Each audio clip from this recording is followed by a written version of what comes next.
G'day, my name's Brian from BsianTech. We're going to look at this Asus Vivobook Pro 15. It's a 15-inch creative studio in a laptop form. And we can look at the features of this computer as well as the temperature and fan noise, and we'll also open it up and have a look at the internals later on. Now, as always, I will be putting timestamps along this video so you can skip to the different sections that you may be interested in, just to save you time. Now, as always, we're going to start off with what this computer can be configured with. With the processor, it is using 11th gen Intel core, and I only see there can be an i7-11370H processor. So it is the fastest processor, which is great. So we need that extra performance, and we have can go up to a maximum of 16 gigs. And now that is soldered to the system board, so you do to make sure you select the correct amount of memory, as you can't upgrade later on. Now, as for storage wise, it is using one slot of M.2. As for the graphics, of course, it's got the Intel integrated graphics, which we'd probably only be using if we're trying to save power or it's just doing not much work. But it does have a discrete graphics, which is the NVIDIA GeForce RTX 3050.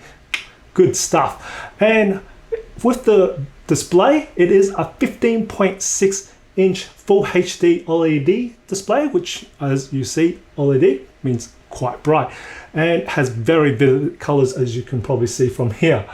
And with the bezel, it is on the sides, not too much bezel, which is great. It's quite narrow there, and on the top and bottom, I would call that quite medium narrow. Now, it is a glossy finish, so when I take it out to test this computer in direct sunlight, there is a bit of reflection, but because it's OLED, you still see the colors quite nicely. So you can still play your multimedia, and as for text-wise, it's not that much of an issue. And being 400 nits brightness, it will usually try and overcome direct sunlight. Now, of course, in shaded areas, of course, we're not going to have any issue. Again, you still got this glossy screen, so you do see a little bit of reflections. As for the backlight, when I tested it out, I didn't see much light leaks around the edges, so that's absolutely fantastic. Measuring the color gamut coverage of the Full HD 400 nit display, it resulted with 100% sRGB coverage, 95.6% Adobe RGB coverage, and 99% DCI-P3 coverage. This is extremely high and nearly pretty much covering the full color gamut coverage. Now, of course, it's got Wi-Fi 6 and Bluetooth 5.1. It has a 720p webcam located above the display, and also has a privacy shutter.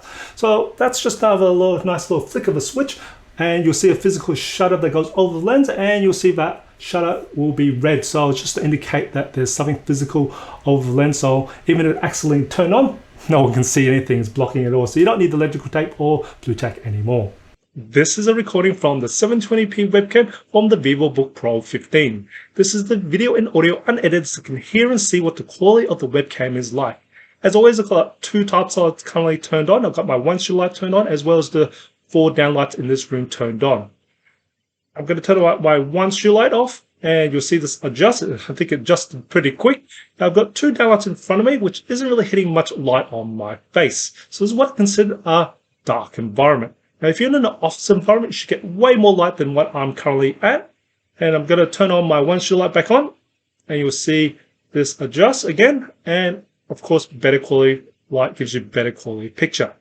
Now, I also am in quite a noisy ambient environment. I've got a few computers testing, and I'll just show it up there. So I'm anywhere between 49 to 50 decibels.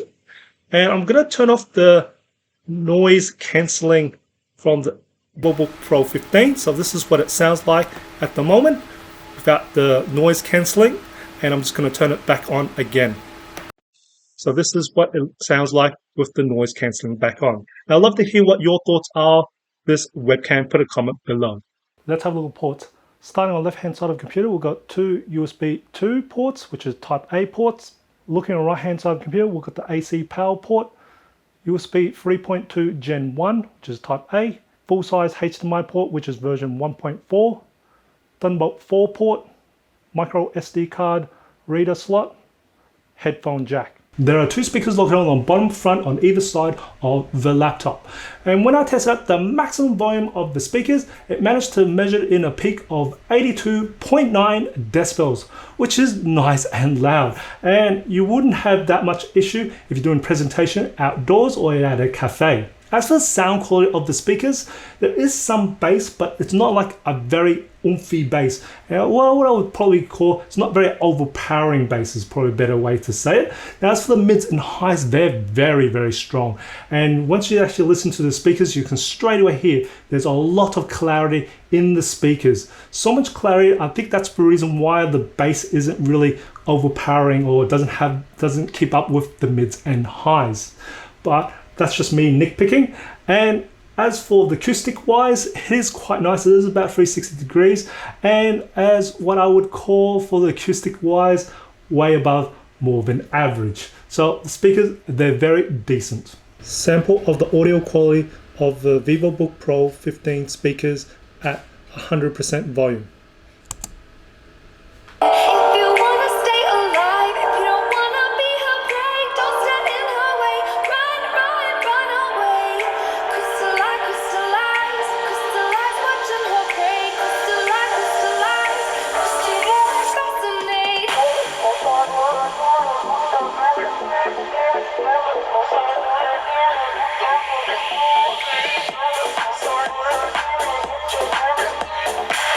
The Vivobook Pro 15 comes with a 63 watt-hour battery, and it also comes with a 120 watt power adapter, which is what I call medium size. Now, I did perform the battery life test on this Vivobook Pro 15, and when I tested it, my 5 different modes. Now, this does run Windows 11. So in best performance, I managed to get an hour and 5 minutes, and in balance mode, it managed to get an hour and 10 minutes. And in best power efficiency, it managed to get 2 hours and 20 minutes. And in battery saving mode, it managed to get 3 hours and 45 minutes. And in my medium mode, it managed to get 4 hours and 40 minutes. Now, this may not sound like it's got a lot of battery life, but what I do is I put a very consistent workload across all the system resources in my battery life tests.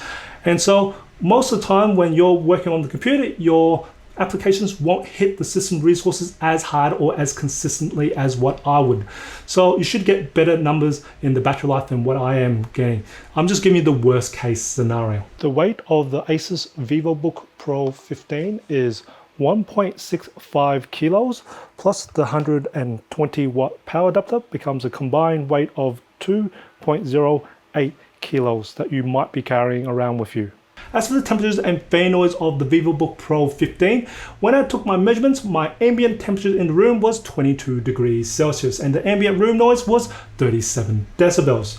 Now, before we get started, as always, your average hand is anywhere between 33 to 34 degrees Celsius. So hopefully that gives you an idea on how hot or how cool this laptop could be. So I took my base measurement when the computer was on idle, and the hottest area on the keyboard measured in at 28 degrees Celsius. As for the fan noise, it stayed at 37 decibels, so that's practically quiet, and the average internal core temperature was 37 degrees Celsius. Then I put the computer on 20% load, so that's average use. So that's tasks like streaming video, surfing the web, office productivity work, and the hottest area on the keyboard measured in at 33 degrees Celsius. And as for the fan noise, it hit a maximum of 38 decibels. So there is a little bit of fan in there, but it's not that loud. And the average internal core temperature was 49 degrees Celsius. Then I put the computer on 50% load, and the hottest area on the keyboard measured at 34 degrees Celsius. And as for the fan noise, hit a maximum of 40 decibels. And as for the average of internal core temperature was 57 degrees Celsius. Then I put the computer on 100% load, and the hottest area on the keyboard measured in at 40 degrees Celsius. And as for the fan noise, hit a maximum of 51 decibels. And the average internal core temperature was 89 degrees Celsius. I also measured the bottom back cover when the computer was running at 100% load, and the hottest area measured in at 47 degrees Celsius. Of course, the fan noise stayed at 51 decibels.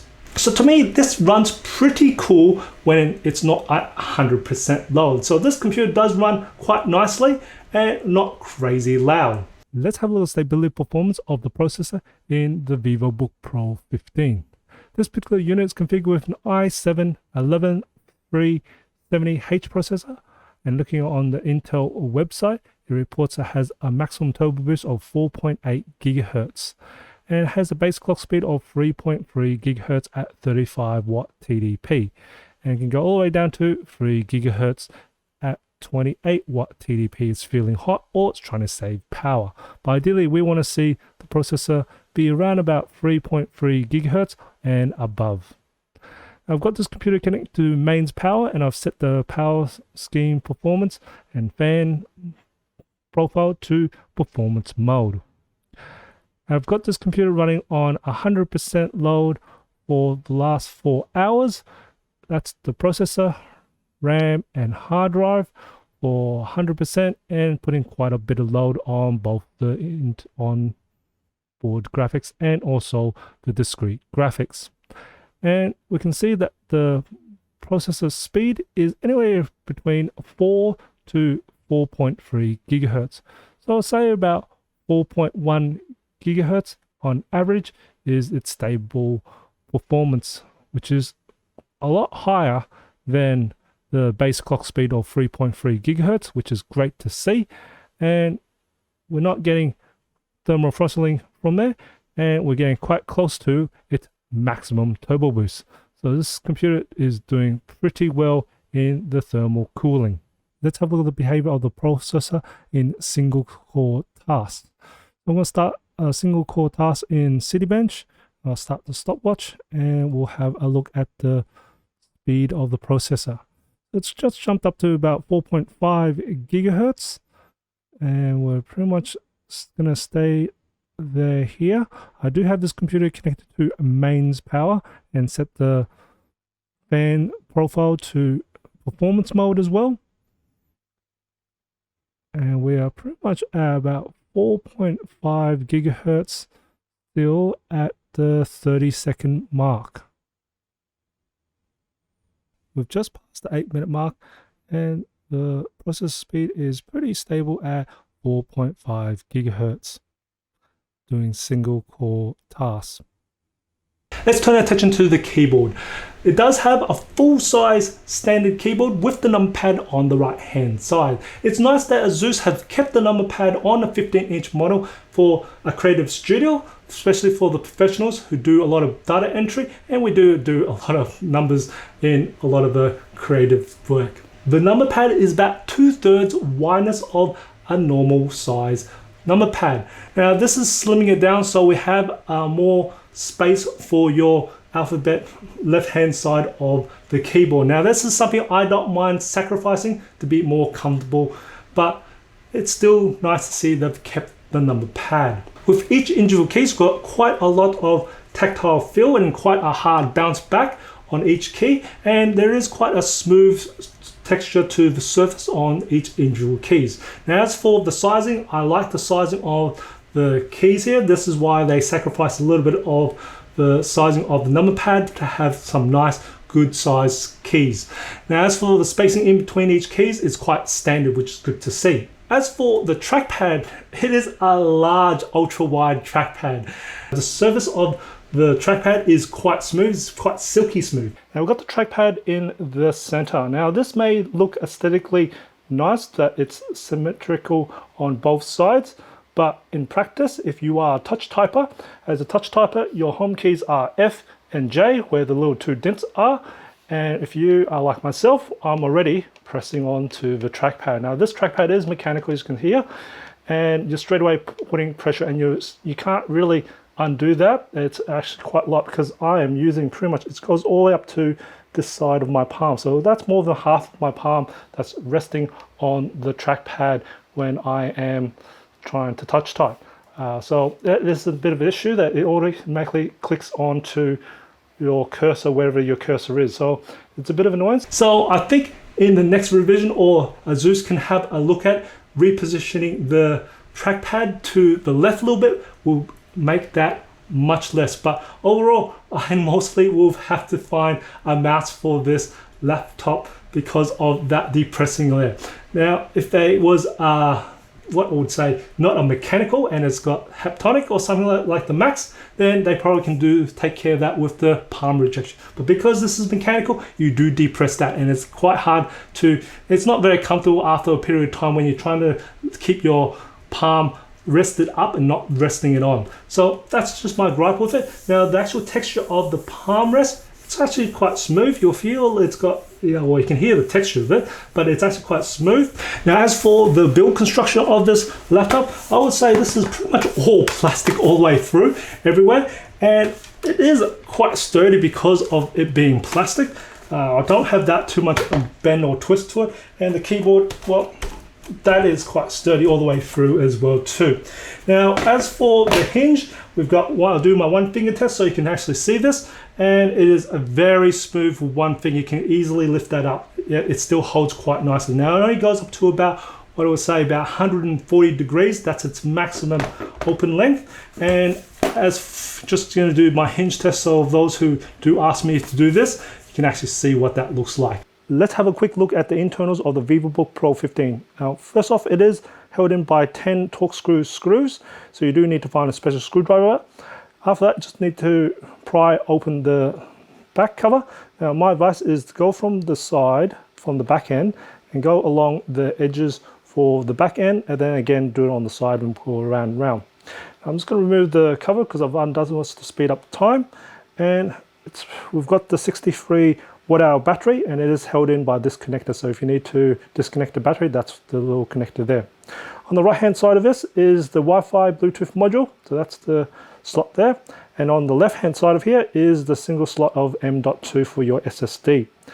And you can see that the integrated soldered memory is on there. And then we've got the processor and also the GPU.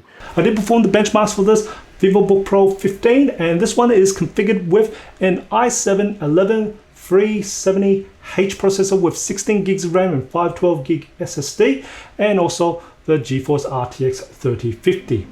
So I put up the scores for PassMark, Citybench R23, PCMark, 3D Mark, Crystal Disk Mark, Fusion Photoshop, Fusion Lightroom, Fusion Premiere Pro, Fusion After Effects, Fusion DaVinci Resolve, Blender, Furmark, Luxmark, Geekbench 5, and SpecView Pref.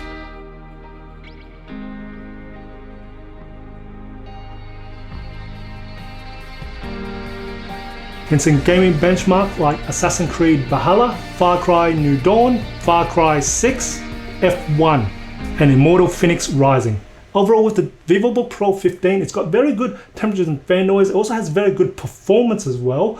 And as for the display, I do like how it's using OLED display, but I do wish it wasn't having a glossy display if you're running outdoors a lot. But if you're working indoors, that's not too much of an issue at all. Now, it's got great speakers, like I said, and also I do like to see if they can reposition the trackpad, as that is probably the biggest issue of this Asus Vivobook Pro 15. But else, this is quite a nice, good computer with a good selection of ports as well. I hope you find this video informative or enjoyed it, or even to support my channel. Smack that like button for me, it does help me out. And if you haven't done it already, subscribe to my channel by hitting the subscribe button on the screen. I do try to upload a new video every week. And if you want to support me further, click on that join button for my memberships.